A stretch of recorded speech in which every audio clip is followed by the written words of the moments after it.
Dear students, कैसे हैं आप लोग? I hope you all are good. So हम जो पढ़ने जा रहे हैं दैट इज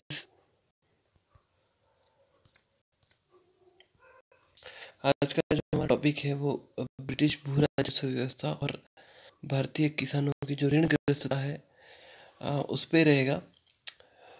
तो हम इसको पढ़ लेते हैं। हमने इससे पहले कि हम स्टार्ट करें देन हम थोड़ा इसके बारे में कुछ बैकग्राउंड जान लेते हैं। इसका बैकग्राउंड ये है कि हमको सबको पता है कि 1757 में प्लासी का युद्ध हुआ और अंग्रेजों ने इसको जीत लिया। उसके बाद 1765 में द्वैध शासन लागू हुआ जो 1772 तक लागू रहा। इसके बाद क्या होता है कि कंपनी धीरे धीरे धीरे धीरे अपना क्षेत्र विस्तार करती जाती है। अब कंपनी चाहती थी कि हमारा जो कार्य है वो केवल एक केवल प्रशासन करना ना रहे। उनका जो मुख्य कार्य था वो अधिक से अधिक लगान वसूलना था। लेकिन उन्होंने उस लगान वसूलने की प्रक्रिया में भारतीय किसानों का ध्यान नहीं रखा। तो भारतीय किसानों की ऋणग्रस्तता बढ़ती गई और इस तरह से उन्होंने अपनी उनके जो तरीके थे उन्होंने अपनी राजस्व व्यवस्था स्थापित की, तो इनकी ऋणग्रस्तता हुई। तो हम इसके बारे में थोड़ा पढ़ लेते हैं। वॉरेन हेस्टिंग्स जो था उसने 1772 ईस्वी में बंगाल में द्विवेद शासन समाप्त कर दिया और इजारेदारी प्रथा या खेती व्यवस्था की शुरुआत की। अब इसमें यह था कि जो सबसे ज़्यादा बोली लगाता था उसको भू राजस्व वसूली का कार्य दे दिया जाता था। इसके कारण किसानों का शोषण बढ़ा। इसके बाद 1790 में कार्नवालिस ने 10 साल का बंदोबस्त लागू किया और इसको 1793 ईस्वी में स्थायी बंदोबस्त में परिवर्तित कर दिया। तो ये सब क्या चीज़ें हैं हम आगे की स्लाइड्स में देखेंगे। ब्रिटिश काल में 3 प्रकार की भू राजस्व प्रणालियाँ प्रचलित थी। पहली थी स्थायी बंदोबस्त, दूसरी थी रैयतवाड़ी बंदोबस्त और जो तीसरी जो भू राजस्व व्यवस्था थी वो थी महालवाड़ी व्यवस्था। अब स्थायी बंदोबस्त क्या होता है? अब स्थायी बंदोबस्त में ये होता है कि जमींदारों के साथ ये स्थायी बंदोबस्त किया गया था।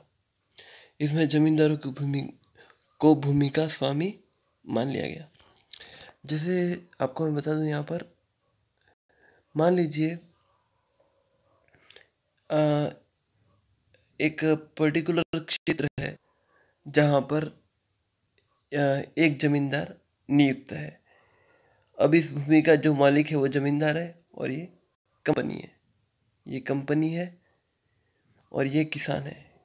पी से पीजेंट्स और पी से किसान मान लेते हैं, ठीक है। ये लैंडलॉर्ड या जमींदार, ठीक है। अब क्या होता है, ये जो जमींदार है वो ये जितने भी किसान हैं उन सब से लगान वसूलता है, ठीक है। और इसका 1/11 भाग, यानी अगर 11 रुपये वसूलेगा तो वो 1 रुपया अपने पास रखेगा और बाकी के 10 रुपये वो देगा इस कंपनी को। इस तरह से कंपनी जो थी वो सभी प्रकार के लगान वसूलती थी।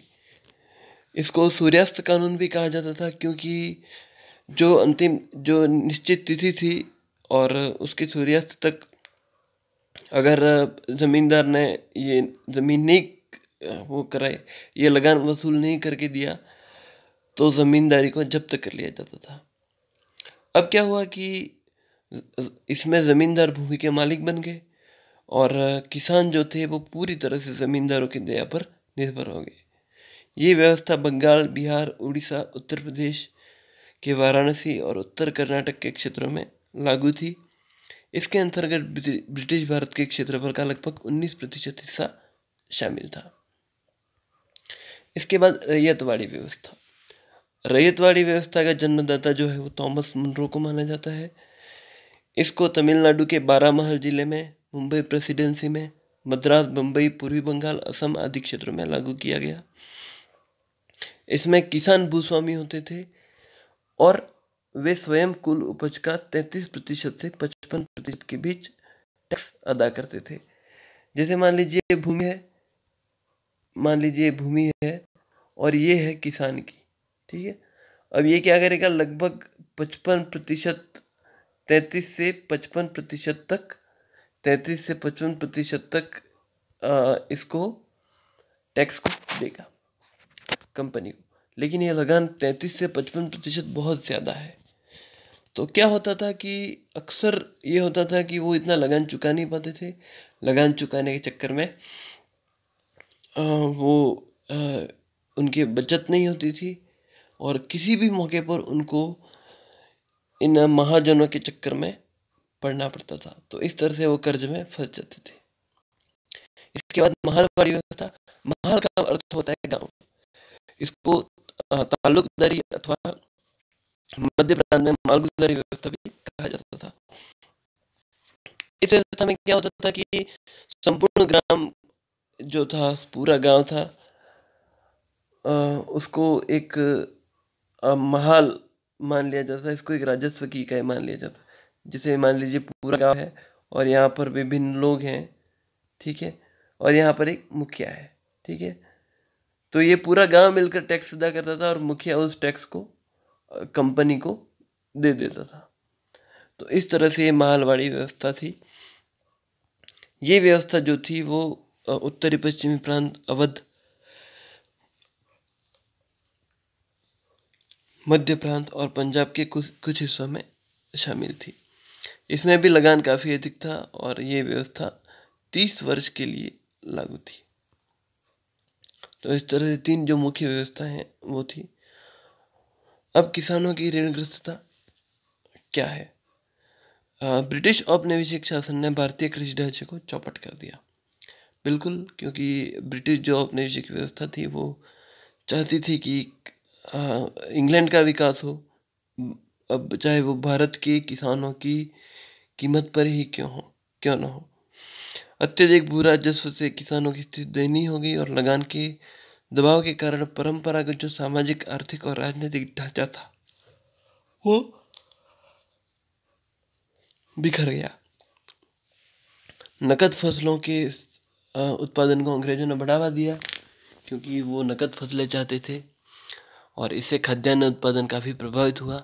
अब ग्रामीण ज़रूरतों के स्थान पर मार्केट की जो आवश्यकता है उसके लिए कृषि उत्पादन होने लगा।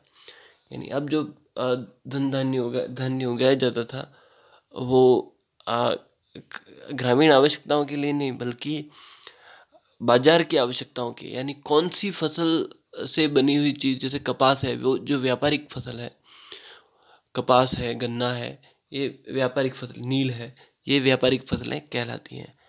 तो कौन सी फसल ऐसी है जो मार्केट में बिक सकती है। इसके बाद किसानों की जो वो उस पर ज़्यादा महत्व दिया गया। किसानों की ऋणग्रस्तता भी बढ़ी और उनकी ज़मीन, हमने देखा कि बहुत ज़्यादा टैक्स लगता था, तो उनकी ज़मीन साहूकारों के हाथ में चली गई और खाद्यान्नों की निर्यात के कारण अक्सर अकाल की स्थिति हो जाती थी क्योंकि सारा खाद्यान्न तो निर्यात कर दिया जाता था। कृषि के वाणिज्यीकरण के कारण भारत में गरीबी और अकाल बढ़े और शोषण आधारित श्रम संबंधों की शुरुआत हुई। तो इस तरह से एक नया परिवर्तन धीरे धीरे भारतीय समाज में आ रहा था कि जहाँ पर ये संबंध पहले जो एक आपसी भाईचारे पर स्थित थे और अंडरस्टैंडिंग पर स्थित थे, वो संबंध अब शोषण आधारित श्रम के आधार पर हो गए। तो इस तरह से अंग्रेजी औपनिवेशिक शासन में भारतीय कृषि ढांचा चौपट हो गया, किसान कर्ज से ग्रस्त हो गए। अगला अगला जो आर्थिक प्रभाव पड़ा वो हम अगले टॉपिक में पढ़ेंगे। Thank you so much.